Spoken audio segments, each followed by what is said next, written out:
Hello. Today I'll be discussing two songs, one from Egypt and one that relates to the indigenous peoples of North America. For my first song that I chose, it is from a band that is from Egypt. Their name is Karaoke. You spell that Cairokee. The song I chose is Saut El Horea, and what that translates to is the voice of freedom. I will go ahead and show you a clip of that here. Let you listen to this.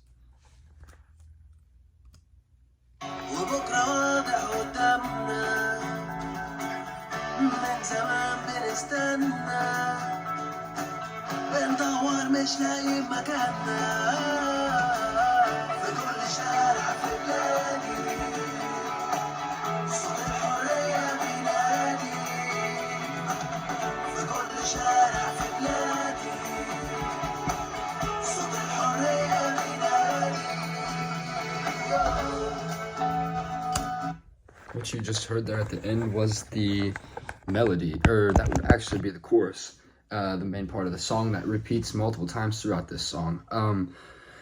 For Karaoke, they come from Cairo, Egypt, which is actually the capital of Egypt. They are a rock band. They were formed in 2003, but they really didn't kick off their popularity until after the Egyptian Revolution in 2011. This is when they started to sing protest songs or revolutionary-like songs, and it's kind of revolution in their own work. But through that song you just heard, it was an alt-rock song technically, but it has a faster tempo, as you can hear.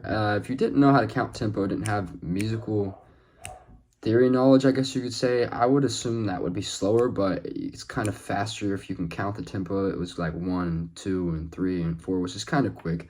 But besides the tempo, you could kind of hear the emotion in their lyrics, and even though it wasn't English, you could hear their emotion in their voice, as well as the guitar that you heard in the background.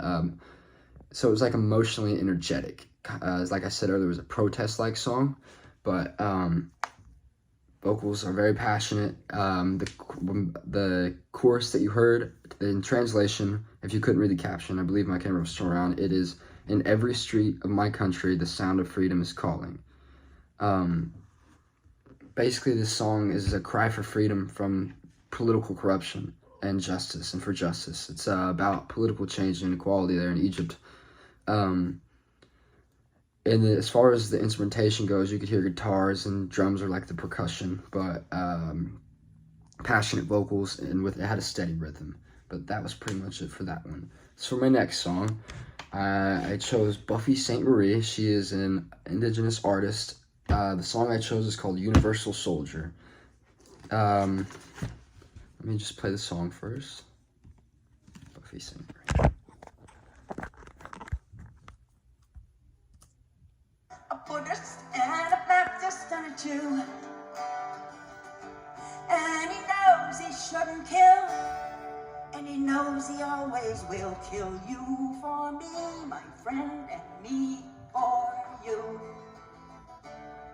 And he's fighting for Canada, he's fighting for France, he's fighting for the USA, and he's fighting for... As you can hear her, she was listing off a bunch of countries, but I'll get into that in a second. Buffy Sainte-Marie was actually born in forgive me if I say this wrong, Saskatchewan, Canada. But as an infant, her mother died in an automobile accident, and she was orphaned, where she was later adopted by American couple of the Mi'kmaq ancestry, which is Native American origin. Basically, the Mi'kmaq are in East Canada, but they also have some located in Maine and Massachusetts of the U.S., which is actually where the American couple raised her after they had adopted her. As for the song you just heard, it is about basically individual responsibility for the world we're living in. That's actually a quote I got from her before she performed that at the CBC Music Festival. And you can hear only acoustic guitar and her vocals, And I think that, in a sense, makes it more beautiful because it's a very passionate song. It does have a slower tempo with a very strong melody that brings like kind of almost mental images to your head when she's saying these words. But she talks about everyone's role in the war and how everyone is responsible. It's not just one person or one country.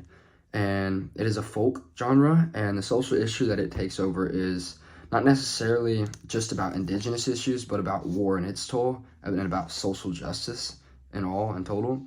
She wants everyone, and regardless of nationality, to stand up against war and violence. Thank you.